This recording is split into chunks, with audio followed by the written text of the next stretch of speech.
Welcome back. It is Friday, September 29th, and the MLB. Our three favorite picks are on the way. It's Austin, joined by Logan. Let's recap yesterday, a 2-1 day. Let's talk about it. Rangers over 1.5, first 5-team total. They get that done with 2 solo bombs. Dakota Hudson over 2.5 earned runs. Should have probably had 6 earned runs if the Brewers tried their hardest to sell, but he did give up 3. And the Orioles team total over 3.5. Ended up winning it outright. Should have just went with their money line or run line. Won that game 2-0. But look, I went back and tracked our record. When we give out 3 picks, which we have today, we have had 8 straight 2-1 days. When we up the picks, we seem to have losing days, but we're sticking to 3, which has been reduced. When we get into 2-1 days, we're going to get that sweep, hopefully, for you guys today. We really like our 3 picks that we get cooked up for you. So if you are new, do us a favor, go down below, hit that subscribe button, drop a like too. We have a bunch of other videos being posted this weekend. This will be our second to last MLB regular season video. We'll still have postseason videos, so don't you worry. Logan and I are going to some postseason games as well. We'll talk about that in future videos, but on our last note, our Dimers parlay of the day should be live pretty soon. So go check that out. We are trusting 3 goats in what is likely our last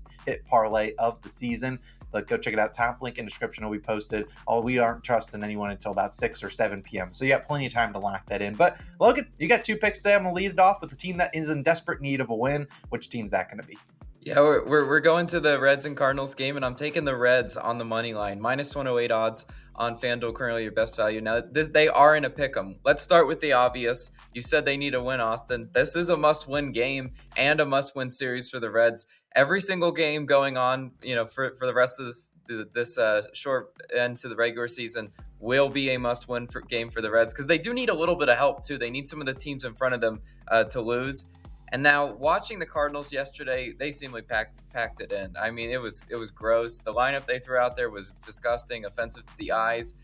But I wouldn't be surprised if the Cardinals fight hard in this one and to keep their divisional foe out of the playoffs. Because even though, the Reds need this one more, I don't like picking on the need this one more stat because that is not how baseball works. We saw so many teams try to play spoiler. The White Sox played spoiler yesterday against the Diamondbacks. Things like that happen. So you can't just come in here and take it for granted. But I actually do think the Reds are the better team and the better matchup on paper. Let's start who's starting for the Cardinals. It's Jake Woodford.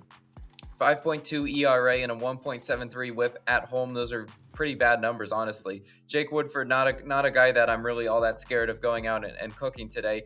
He hasn't even been going deep into games. You look at his game logs, I could see him going maybe 2 to 3 innings pitched, maybe 4 innings pitched max. I don't know. They might use this as an evaluation game to see what they have in Woodford. Yesterday, I kind of, I picked that on Dakota Hudson. I was like, what do they have to lose? They're going to throw out Dakota Hudson and whatever happens. They could do that for Woodford. If he's struggling, and they're just seeing how he could work through it. But in 30 plate appearances against Woodford, the Reds roster is hitting .269 with an expected batting average of .364 and only a 13% K rate. So I do like the numbers in limited sample size against Woodford. They should be able to definitely make him work today. Following Woodford would be a disappointing Cardinals bullpen. Even though they're 12th in ERA over the last week, they're still terrible on the year. I don't need to tell you this. Anytime I made the mistake of picking Cardinals, I hated my life because I had to watch their bullpen come in and sell the game. So again, what really concerns me out of there is just the Reds not bringing the bats. They need to bring the bats, and they've been really good on the road this year, actually. They're 43-35 on the road this year, which is much better than they are at home. They have a losing record at home. So the fact that they're on the road, they're road warriors, they're battle tested, and the offense for the Reds will almost always try to steal once they reach. If you've ever watched them, if you watch their most recent game versus the Guardians when I picked the under, I was just sitting there with my hand in my face, just like, oh, why did I pick an under with this try-hard team? All they do is try to steal. And the Rally Reds had me thinking, flashbacks and just like, oh my gosh, why did I pick an under with this team?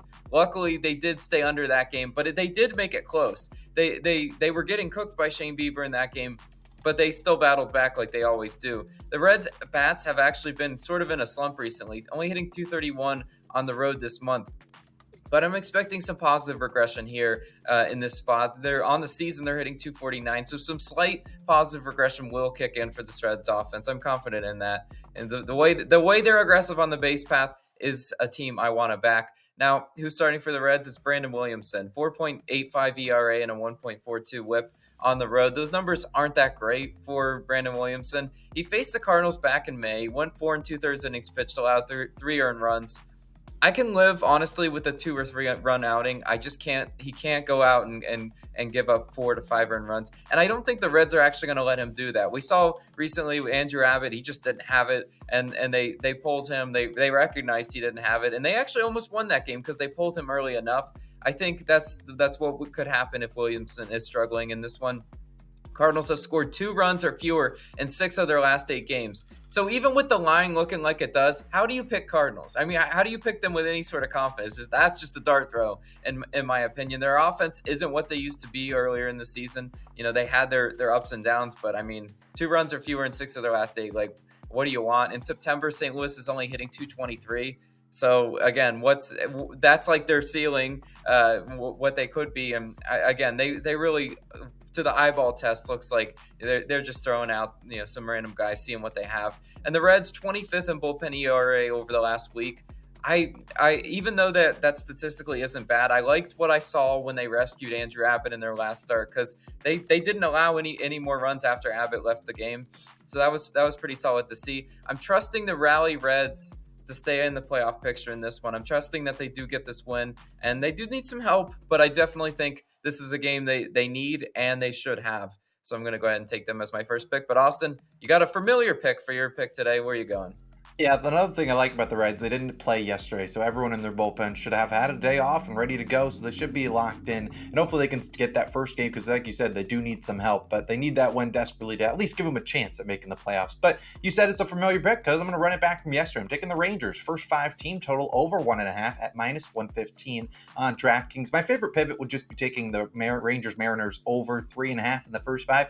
A tad juice, but I think that's a good pick. I think if the Rangers score 2, you'll at least see the Mariners score at least 1 run against the Nathan Eovaldi, who's scheduled to go for the Rangers today. But if this play seems familiar, yeah, it is, because we just took it yesterday. We relied on the Rangers to get it done, and their offense did not show up, but they still hit this over with 2 solo bombs. Dolis Garcia was the second one to clutch us up in the 4th inning, and their offense, like I said, didn't show up yesterday. The Rangers hit 100 as a team. They went 3 for 30. They stunk, and they ended up losing in the bottom of the 9th to the J.P. Crawford, giving that Mariners team just a little bit of hope. They're clinging on to that hope of trying to make the wild card, and they needed that win the worst way. If they didn't win that game, they were pretty much their season was almost over. But I think the Rangers offense shows up. It's been very rare this season when you see the Rangers offense just not show up 2 times in a row. This is a team with so much talent from top to bottom that I just have a hard time believing they go and bat 100 again. And they got a decent matchup against Brian Wu, who will start for the Mariners. You look at his stats, 3.69 ERA and a 1.08 whip and a 237 batting average allowed at home. Now, you look at his stats on the road, you'd see that ERA balloons up to 4.82. However, you look at the whip, goes a little bit up, but the batting average allowed is actually lower on the road. So that allows a better and higher batting average at home. In fact, has allowed many more home runs at home, at least per inning at home, than he has on the road. And this is a guy that just really struggled with finding the strike zone on the road, which is why you see that ERA a little bit higher. But if you also look at the competition he's seen at home, he's faced a lot of trash teams. I mean, look at the teams he's faced at home. White Sox, you have the Washington Nationals, Twins, Blue Jays, Athletics, and Angels are his last 2 that he's seen. Yeah, you're probably going to pitch well against teams like the A's and Angels over the last month, but basically mailed it in. Yeah, if you look at the 2 teams that are going to make the playoffs in those 6 teams, Twins and Blue Jays, those teams scored 6 and 4 runs on the road in Seattle against Wu. So I really do think that his numbers at home have just been, a little bit inflated due to lack of competition. So he's going to have a tough matchup against the Rangers, a team that has seen him twice and rocked him twice. They saw him last Sunday, 3 1/3, 6 earned runs allowed to this Rangers team. They saw him earlier on June 3rd, 2 innings pitched, 6 earned runs allowed. Look, I think the Rangers have seen him pretty well, and they've been able to hit him, and they just saw him last week and saw his pitches. I think he had 4 home runs in that game. Now, is worth noting now was the home Rangers. This is now the road Rangers, which do take a step back on the road. But given that they just sucked yesterday, I really think they're going to play better today. Wu also struggling versus lefties, allowing a 295 batting average to left-handed batters.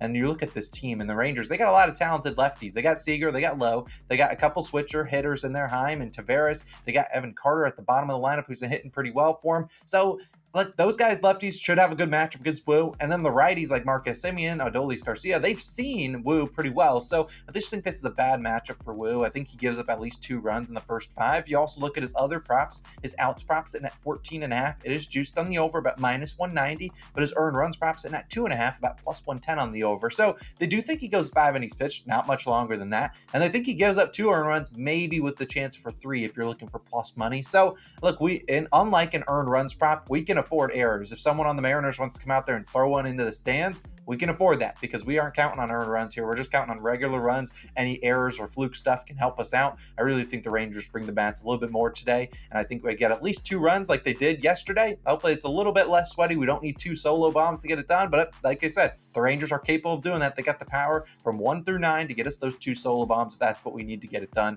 Rangers first 5 team total over 1.5 is my favorite pick of the day. But Logan, I'll let you wrap it up with a late night game you're taking an over, and which game is that going to be?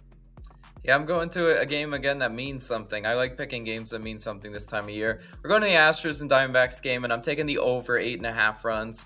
Minus 115 odds on BetMGM, currently your best value there. Now, again, this total, I did see it at 9 on some books. If you saw it at 9, I would just wait. That definitely will come down to 8.5. People will bet it down from 9. But it really definitely stuck out to me. Looking across the books, seeing this total set to 8.5 and 9 on some books is a rare sight, especially in a Gallon home start. But with playoff implications for both teams, I was expecting like a 7.5 or even max like an 8 line. To see it this high it's just red alert. Like, this is like, we got to go over because it sticks out like a sore thumb. The last 2 starts that Gallon started were set to 7 and 8 runs totals, and both went over. So I think the books are kind of like looking at some trends and obviously looking at how Gallon's pitched recently and saying there should be run opportunities in this game, innings 1 through 9. I definitely think that's what we see today, and I think the over is the way to go. Now let's start with Zach Allen. 2.45 ERA and a 1.01 whip at home. He's been really good this year, especially at home. Everyone knows that. Everyone knows Zach Allen at home is a guy you want to back. But in his last 3 games, Gallen has a 5.63 ERA, and those games weren't to good offenses at all. Those were some of the worst offenses in the league: Yankees, Giants, and Mets. I mean, look, I tried taking it over in a Giants game, and I was like, what am I doing here? Like, this team cannot hit at all. And the fact that they got to Zach Allen in there is definitely worrisome. It's worrisome if you're backing him, if you're the Diamondbacks. And again, it's evidence that this one should have some runs against him. Now he faces the Astros offense that's heating up. I always mention you want to take overs when the Astros are showing you some signs of, good hitting, and they just are coming off a game where they scored 8 runs in Seattle in a playoff game, must-win type game, and that's what I think we get once again today. Houston has been a great offense on the road this year too. They're first in hits, third in runs on the road. I don't see them having many issues with hitting Zach Allen today. I think they're going to get those extra base hits, and I think they're going to convert them into runs. Now, who's starting for Houston today? It's JP France, 3.1 ERA and a 1.34 whip on the road for JP France. France has a 4.7 ERA in his last 3 games, which includes 2 games against the Royals and 1 to the Padres. Again, not great offenses, and he has about almost a 5 ERA in those last 3 games. So the question is, can Arizona get to him? Now, the answer, I would love to say yes, absolutely they could. Now, Arizona's only hitting 202 in their last 3 games. Yesterday, their offense was just completely lifeless. They gave them nothing. They had some base runners. They just didn't do anything with it. But on the season, they're hitting 263 at home. They're returning home now where they're a much better offense. And I expect them to be able to get to JP France for sure. Let's talk about bullpens too. I think there's definitely going to be some runs between these 2 starting pitchers. Can we get the extra little bit in the bullpens? Over the last week, Houston first in bullpen ERA, Arizona 7th in bullpen ERA. Well, what I do know about baseball is the fact that, your bullpen is so good for a week.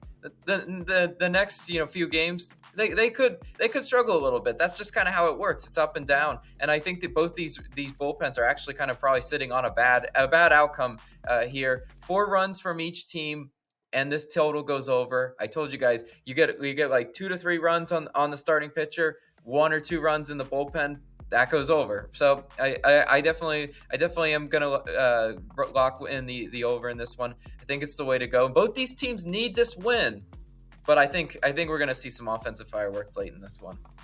Yeah, Logan, I love the pick. You talked about the Diamondbacks yesterday. A big 0 for 5 with runners in scoring position against the trash White Sox, who have no interest in winning. So, must-win game for each of these two teams. I think we see some runs from these two teams that have very talented bats, just whether or not they bring them today. But those are 3 favorite picks of the day. A couple things are popping up on the screen when they are live. Our Dimers parlay of the day, probably our final one of the year. Trusting 3 goats. If you've been an OG to the channel, you probably know who at least 2 of them are. The third one you'd recognize. And then otherwise, we'll have a college football picks video that will be live on the channel soon around noon time Eastern. And then, of course, if you want to go check out, I posted a Hawaii video for on the second channel. We just posted a new one yesterday. We flew over some volcanoes. A really cool video if you're just into, wanting to see what I was doing out in Hawaii a couple weeks back. But Austin Logan signing out. Let's try to get our, 9th straight 2-in-1 day. We'll give out 3 picks. And let's have a great day. We'll see you guys back again on Saturday for our last regular season MLB video of the year. We'll see you then. Peace.